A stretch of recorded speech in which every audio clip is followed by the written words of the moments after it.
بسم اللہ الرحمن الرحیم ایاک نعبد و ایاک نستعین۔ میرے پاکستانیوں، جو ہمارے لیے سب سے تشویشناک چیز ہم سب کے لیے ہے وہ کیا ہے؟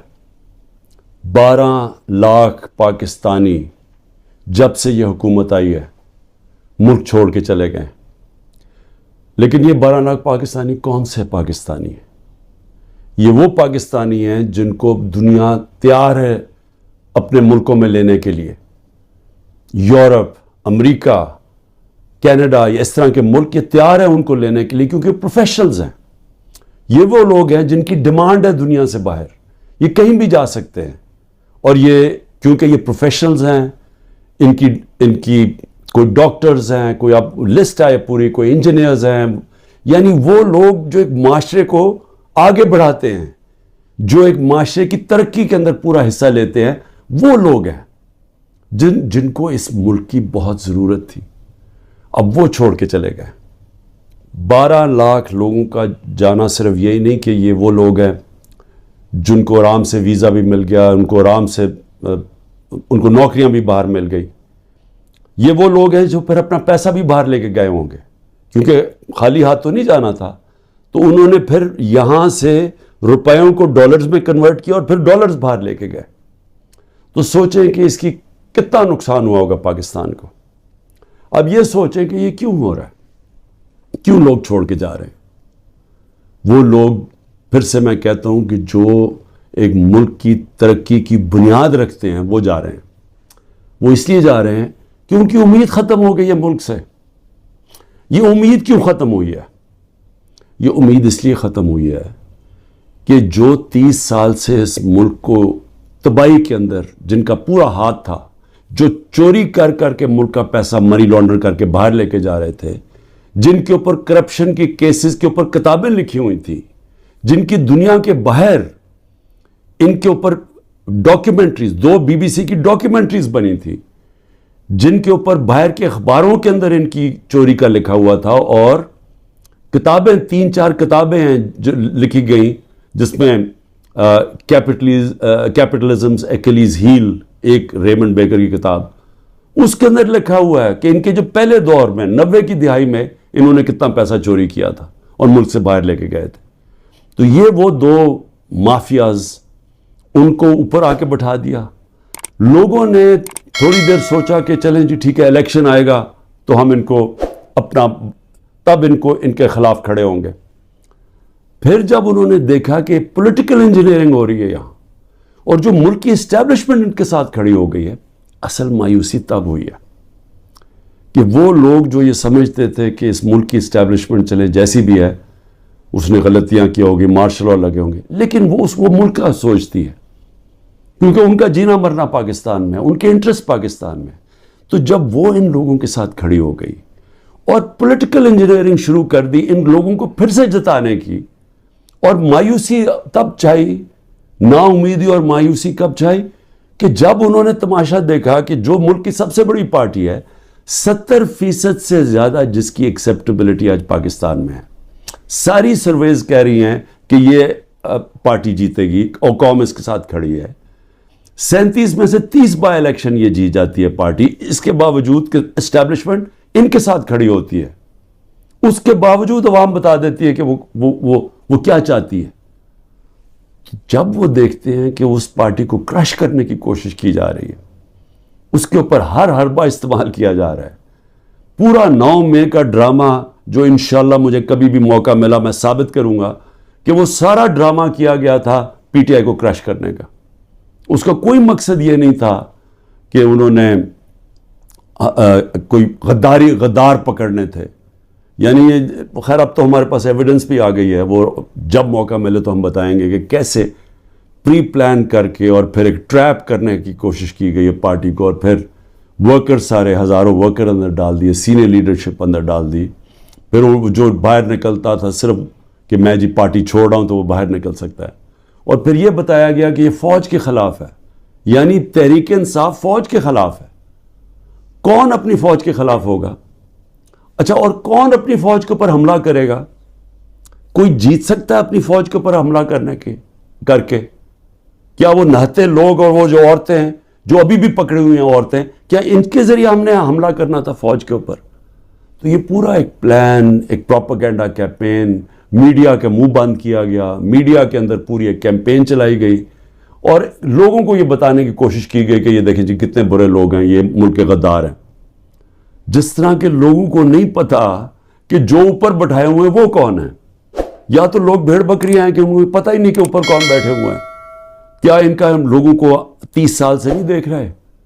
کیا وہ لوگ جو ملک کا پیسہ چوری کر کے باہر لے کے جاتے ہیں اور جن کے بڑے بڑے محلات ہیں, جن کا بڑا اچھا رہن سہن ہے, جن کی بزنسز ہیں, جو بچے باہر ہیں, علاج باہر ہیں, چھٹیاں باہر ہیں, کیا وہ ملک سے زیادہ پیار کرتے ہیں؟ لیکن وہ لوگ جن کا جینا بھر رہا پاکستان میں وہ غدار ہے. تو کیا یہ قوم مان لے گی؟ اور مایوسی اس لیے کہ پولیٹیکل انجینئرنگ کی جا رہی ہے پی ٹی آئی کو کرش کر کے کہ یہ لوگوں کو پھر سے لے کے آئیں. اور پھر یہ جو نئے کوششیں ہو رہی ہیں کہ جی نئی پارٹیز بنائی جا رہی ہیں اور پی ٹی آئی کے لوگوں کو ادھر دھکیلا جا رہا ہے, کیونکہ انہیں یہ پتا ہے کہ پی ٹی آئی کے لوگوں نے ان دونوں پارٹیز کو تو پاس جانا نہیں, کیونکہ سب کو پتا ہے ان کا ووٹ بینک ہی نہیں ہے. تو پھر پی ٹی آئی کا کوئی جی یہ جو آج نئی بھی پارٹی بنی ہے اور پھر اس سے پہلے بھی کہ پی ٹی آئی لوگوں کو وہاں دھکیلا جائے. اب میں صرف مجھے حیرت ہوتی ہے کہ جو بھی یہ پلاننگ کر رہے ہیں, جو بھی یہ سوچ ہے اس کے پیچھے, کوئی ان کو تو کوئی ان کا احتساب ہوگا کہ یہ کر کیا رہے ہیں ملک کے ساتھ؟ کیا ان میں عقل ہے, سیاست کی سمجھ ہے, کیا ملک کی تاریخ کی سمجھ ہے, کیا ان کے پاس تعلیم ہے؟ تربیت تو مجھے پتہ نہیں ہے, کیونکہ جن کے پاس تربیت ہو وہ یہ نہ کریں جو حربے استعمال کیے جا رہے ہیں, لوگوں کے گھر توڑے جا رہے ہیں, بچوں کا نہ دیکھتے ہیں, نہ بوڑھوں کا دیکھتے ہیں, بزرگوں کا نہیں دیکھتے, عورتوں کا نہیں دیکھتے, بزنسز بند کر رہے ہیں, ہر قسم کی بلیک میل کی جا رہی ہے جو پاکستان کی تاریخ میں کوئی تصور بھی نہیں کر سکتا یہ ہو سکتا ہے. کسی پاکستان کی پولیٹیکل پارٹی کے ساتھ آج تک وہ نہیں ہوا جو آج ہمارے ساتھ کیا جا رہا ہے, اور ان لوگوں کو دھکیلا جا رہا ہے بلیک میل کر کے کہ وہ اس پارٹی میں چلے جاؤ اور اس پارٹی میں چلے جاؤ. اور لوگوں کی شکلیں دیکھیں جو جا رہے ہیں ان پارٹیز میں, وہ ایسے لگ رہا ہے کہ جیسے لوگوں کو دھکیل رہے ہیں پھانسی دینے کے لیے, یعنی وہ اپنی خودکشی کرنے جا رہے ہیں. یہ ایسے لگ رہا ہے, وہ خوشی سے نہیں جا رہے. جب لوگوں کو لے کے اس طرح لے کے جا رہے ہیں بلیک میل کر کے, زیادہ تر بلیک میل کر رہے ہیں, اور انسانوں کو کئی تو 2 تو میں دیکھ رہا تھا جیل سے سیدھا وہاں لے گئے ہیں, تو وہ کیوں اس طرح ان کی شکلوں میں خوشی کیوں نہیں ہے؟ کیونکہ ان کو پتہ ہے کہ ان کی سیاسی موت ہے. ان کو پتہ ہے کہ پبلک نے ان کو ووٹ نہیں کرنا, اور اگر کسی کو شک ہے تو یہ انشاءاللہ جب بھی, اب تو الیکشن لگ رہا ہے کہ انشاءاللہ ہو ہی جائیں گے, وہ جب بھی الیکشن ہوں گے تو آپ کو نظر آ جائے گا کہ لوگوں نے ووٹ کس کو ڈالنی ہے. لیکن میں تو وہ سوچ رہا ہوں کہ کیا لوگوں کو جو یہ کر رہے ہیں پیچھے بیٹھ کے, جو برینز بیٹھی ہوئی ہیں, کیا ان کو سمجھ نہیں آ رہی کہ گراؤنڈ کے اوپر سچویشن ہے کیا آج پاکستان میں؟ کیا ان کو یہ نہیں پتا کہ یہ پہلی دفعہ 1970 کے بعد پاکستان میں یہ ماحول بنا ہے کہ نظریہ, پہلی دفعہ نظریاتی پالیٹکس ہو رہی ہے, ووٹر نے نظریے کے اوپر ووٹ ڈال لی ہیں, شخصیتیں ختم ہی ہو گئی ہیں. آپ جو مرضی کر لیں کہ جتنے جو 1970 میں کیا ہوا تھا, بڑے بڑے نام تھے, ایسے نام تھے کہ انہوں نے کہا ہمیں کیمپین کرنے کی ضرورت نہیں ہے 1970 میں. تو ایک دم نظریہ ویسٹ پاکستان میں آیا اور 84 سیٹیں جیت گیا 137 میں سے ذوالفقار علی بھٹو. لیکن اس سے بڑا جو سیلاب آیا وہ اس پاکستان میں آیا. میرے خیال میں 168 میں سے 162 سیٹیں جیت گیا مجیب الرحمان. اور وہ کیا چاہ رہا تھا؟ انصاف چاہ رہا تھا. وہ بھی حقیقی آزادی کی بات کر رہا تھا. وہ بھی یہ کہہ رہا تھا کہ ہمیں جو ہمارا حق ہے وہ نہیں مل رہا, ہم آزاد نہیں ہیں. جو کہ آج یہ 27 سال سے تحریک انصاف کہہ رہی ہے, انصاف کی تحریک, کہ انصاف انسانوں کو آزاد کرتا ہے. تو وہ بھی یہی کہہ رہا تھا. وہ اس وقت پاکستان سے علیحدہ نہیں ہونا چاہتا تھا. اس کے آپ پڑھ لیں 6 پوائنٹس, وہ صرف انصاف چاہ رہے تھے. اور جو ہوا اس کے بعد وہ یہی ہوا کہ مس ریڈ کیا گیا, مس کیلکولیشن ہوئی, صحیح معنی میں جائزہ نہیں لے سکے ایک سچویشن کا, سیاسی سچویشن کا, اور ملک ٹوٹ گیا. آج پھر وہی ہو رہا ہے. یہ جو بنائے جا رہے ہیں لوگوں کو، اور یہ جو پارٹیز بنائی جا رہی ہیں، اور یہ جو لوگوں کو دھکیلا جا رہا ہے، اور جو ہمارے لوگوں کو توڑا جا رہا ہے، تو یہ کیا یہ سمجھ نہیں آ رہی کہ گراؤنڈ کے اوپر سچویشن وہ 1970 والا ہے؟ نظریہ کی پالیٹکس آ گئی ہے پاکستان میں. کیا یہ بائی الیکشن پہ نہیں نظر آیا کہ قوم نے کیسے لوگ نکلے ہیں، اور پہلی دفعہ sitting government back by the establishment وہ ہار جاتی ہے؟ تو ادھر نہیں اندازہ ہوا کہ کس طرف قوم جا رہی ہے، وہ اس سے اور زیادہ آگے نکل گئی ہے. میرا یہ تجزیہ ہے. وہ آدمی جس نے زیرو سے پالیٹکس شروع کی، زیرو سے، کوئی میرے باپ دادا کوئی پالیٹکس میں نہیں تھا، میں نے زیرو سے ایک پارٹی بنائی، اور آہستہ آہستہ آہستہ کوئی شارٹ کٹ نہیں لیا. حالانکہ مجھے جنرل مشرف نے آفر بھی بڑی آفر کی تھی جب میں اپنی ایک ہی سیٹ جیتا تھا کہ ان کے ساتھ مل جاؤ. کوئی شارٹ کٹ نہیں لیا، بڑا لمبا راستہ لیتے لیتے پارٹی بنائی، اور وہ پارٹی بنتی بنتی پاکستان کی سب سے بڑی پارٹی بن گئی. تو مجھے تو سب سے زیادہ اندازہ ہے جو کسی کو نہیں ہے پاکستان میں، کسی کا وہ تجربہ ہے ہی نہیں جو میرا ہے، کیونکہ یہاں تو ساری بنی بنائی پارٹیز کا حصہ تھا، یا کسی کا باپ تھا، یا کچھ تھا، یا نانا تھا، یا ماں تھی پالیٹکس میں، یا کوئی لیڈر تھے. یہ تو اس طرح بنے، یا وہ جنرل ضیاء نے اور جنرل جیلانی نے شفقت کر دی بہت بڑی ایک بزنس مین کے اوپر، اور وہ پولیٹیشین بن گیا، اور اب اس کے بچے تیار ہو گئے ہیں سارے. لیکن انہوں نے کوئی خود تو پارٹی نہیں بنائی، انہوں نے خود تو زیرو سے کوئی پارٹی نہیں بنائی. تو میں آج آپ کو کہہ رہا ہوں کہ عوام جدھر کھڑی ہے، یہ جو بھی حرکتیں کر رہے ہیں، اس سے صرف نفرتیں بڑھ رہی ہیں. اس سے کوئی الیکشن کے اوپر جو بھی کیلکولیشن ہے یہ غلط ہونے والی ہے. یہ جیسی جب الیکشن اناؤنس ہوں گے، پلان بنا ہوا ہے عمران خان کو ڈسکوالیفائی کرنا، بڑی تیزی سے کیسز آگے بڑھائے جا رہے ہیں، اور بڑی کسی تیزی سے کہ کسی نہ کسی طرح اس کو ڈسکوالیفائی کرو اور یا اس کو جیل میں ڈالو. اور وہ میں تیار ہوں اس کے لیے. مجھے پتہ ہے کہ میں نے اپنی ساری پارٹی کو بتا دیا کہ یہ اگلے ہفتے سے پوری تیاری کر لو کہ میں آپ کے ساتھ نہیں ہوں گا، تو اس کی بھی میں تیاری کر رہا ہوں. لیکن میں کچھ اور کہہ رہا ہوں، کیا اس سے یہ پولیٹیکل انجینئرنگ کامیاب ہو جائے گی؟ میرے خیال میں اتنا زیادہ دھاندلی کرنی پڑے گی کہ سارا الیکشن کا پروسیس ہی ختم، ڈسکریڈٹ ہو جائے گا. جس طرح وہ سندھ میں الیکشن کرواتا ہے وہ زرداری، وہ الیکشن تو ہوتا ہی نہیں ہے، پولیس پوری پکڑ کے لوگوں کو اندر ڈال رہی ہے.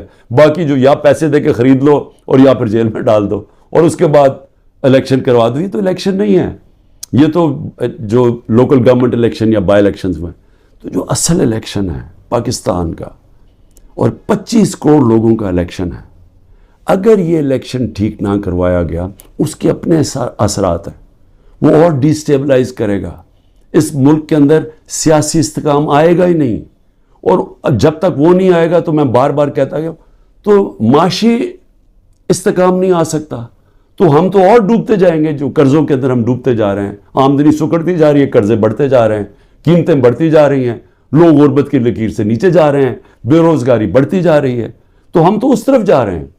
تو وہ تو تب ہی ٹھیک ہوگا جو کہ صرف صاف اور شفاف الیکشن سے ملک بچ سکتا ہے. لیکن اسٹیبلشمنٹ دوسری طرف لے کے جا رہی ہے. چھوٹی چھوٹی پاکستان میں پارٹیز چھوٹی چھوٹی لے آئیں. پلان تو یہ ہے کہ وہ ہر کسی کو تھوڑی سیٹیں دلوا دیں، وہ سارے اوپر، اور اوپر سے پھر اسٹیبلشمنٹ کنٹرول کرے گی پاکستان کو. تو اس سے تو ملک ٹھیک نہیں ہونے لگا. جو ملک کی ضرورت ہے وہ اس کی اپوزٹ ہے، وہ بالکل متبادل ہے اس کے. اور وہ کیا ہے کہ صاف اور شفاف الیکشن ہو، ایک پبلک مینڈیٹ سے پارٹی آئے پاور پہ، اور وہ پھر رول آف لا قائم کرے. دیکھیں جو لوگ چھوڑ کے جا رہے ہیں وہ جنگل کے قانون سے بھاگ رہے ہیں. تو جب وہ دیکھتے ہیں کسی کے گھر میں بھی توڑ کے گھس جاؤ، بیوی بچوں کو پکڑ لو، رشتہ داروں کو پکڑ لو، بزنسز بند کر دو، تو خوف آ رہا ہے لوگوں کو. پہلے تو کبھی ایسے سنتے ہی نہیں تھے، نہیں تو بیچارے غریب لوگوں سے ایسے ہوتا تھا نا. یہ میں اپنی پارٹی کو پہلی دفعہ میں اپنی پارٹی کو کہتا ہوں، جو ہمارے سے ہو رہا ہے یا کمزور سے ہمیشہ ہوتا رہا پاکستان میں جب طاقتور کے سامنے کھڑا ہوتا ہے. اور اس لیے ملک آگے نہیں بڑھ سکتا، کیونکہ اس ملک کے اندر انصاف ہی نہیں ہے. تو یہ تو انصاف کی ساری حدیں ہی توڑ دی ہیں. یہ تو وہ نظام آ گیا جو کہ ہم کوئی تصور ہی نہیں کر سکتا تھا کہ پاکستان یا دنیا کی کسی جمہوریت میں آئے. تو جب اس طرح کے حالات ہیں تو لوگوں کی نا امیدی تو بڑھنی ہے, مایوسی تو بڑھنی ہے, لوگوں نے تو جانا ہے چھوڑ کے. اس لیے میں آخر میں یہ کہنا چاہتا ہوں کہ یہ جو ایکسپیریمنٹس کر رہے ہیں یہ پہلے فیل ہو چکے ہیں, اور اس ملک کے اندر جو 90 کی دہائی کی سیاست تھی وہ ختم ہو چکی ہے. جو جنرل مشرف نے کاف لیگ بنائی تھی وہ دن چلے گئے ہیں. یہ دوسرا دور آ گیا, اور اس دور کے اندر سب سے ایک ہی راستہ ہے کہ صاف اور شفاف الیکشن کروائیں اور اس ملک کے اندر اسٹیبلٹی لے کے آئیں, ایک سیاسی استحکام آئے, اور اس کے بعد پھر معیشت کو ٹھیک کریں اور ملک کے اندر وہ ریفارمز کریں. اس ریفارمز کے بغیر پاکستان اس دلدل سے اب نہیں نکل سکتا. پاکستان کو سرجری چاہیے. اس ملک کو اب ہم وہاں پہنچ گئے ہیں کہ اگر ہم نے اپنے سارا گورننس سسٹم نہ چینج کیا, ہم نے سارا انصاف کا نظام نہ ٹھیک کیا, ہم نے جو ہمارے گورنمنٹ کارپوریشنز ہیں جو جس طرح وہ اس وقت بوجھ بنے ہوئے ہیں, ہم نے جب تک نچلی سطح کے لوگوں کے اوپر اب ان کی مدد کرنے کے لیے پروگرامز نہ بنائے تاکہ ان کو ہم سہارا دیں, کیونکہ اب جو مہنگائی آ گئی ہے لوگ کیسے گزارا کر سکتے ہیں. اور جو ہم نے ہیلتھ کارڈ لے کے آئے تھے, سوچیں کہ پہلے ہی گزارا نہیں ہو رہا تو اگر بیماری ہوگی گھر میں تو اگر آپ ہیلتھ کارڈ ہی لے جائیں گے, ہیلتھ انشورنس, وہ کیسے گزارا کریں گے. تو کیسے ہم نے نچلی سطح کے لوگوں کو اب پروٹیکٹ کرنا ہے, ان کو ہم نے معاشی طور پہ ان کی حفاظت کرنی ہے ٹارگیٹڈ سبسڈی سے. کیسے ہم نے اپنے ملک کے اندر ڈالر کی انٹیک بڑھانی ہے, وہ کون کون سے قدم ہیں. کیسے ہم نے خرچے کم کرنے ہیں. کیسے ہم نے اپنا گورننس سسٹم ایسا کرنا ہے کہ باہر سے انویسٹر پاکستان آ سکیں. کیسے ان کو اعتماد دینا ہے اپنے رول آف لا پہ کہ ہمارے یہاں اس ملک کے اندر آپ اگر اپنی سرمایہ کاری کریں گے تو ہم اس کی حفاظت, ہمارا قانون اس کی حفاظت کرے گا, لیول پلینگ فیلڈ دے گا, وہ کنڈیشنز دے گا کہ جب اب مثلا چائنا سے جب انڈسٹری ہم چاہتے تھے کہ پاکستان آئے, تو میری جب پریمیئر لی سے ان کے بات ہوئی تو انہوں نے مجھے کیا کہا, انہوں نے کہا دیکھیں مسئلہ یہ ہے کہ پاکستان میں ہمارے سارے انڈسٹریز کہتے ہیں کہ ٹائم بہت لگتا ہے, یہاں کام ہی نہیں ہوتا آپ کی, بڑا سلو ہے آپ کا سسٹم. جبکہ وہ ویتنام جاتے ہیں, اور وہ بنگلہ دیش کی بھی بات کر رہا تھا کہ وہاں بڑی جلدی ان کا کام ہو جاتا ہے انویسٹر کے لیے. تو ایک انویسٹر کے پاس ٹائم نہیں ہوتا. تو یہ ہمیں ساری اصلاحات کرنی پڑیں گی, اور اس کے لیے سب سے بڑی ضرورت ہے کہ صاف اور شفاف الیکشن سے ایک مضبوط, ایک سٹیبل حکومت آئے. سٹیبلٹی اب صرف ایک طرح ہی آئے گی, صاف اور شفاف الیکشن, اور یہ پولیٹیکل انجینئرنگ کو مسترد کیا جائے. پاکستان زندہ باد.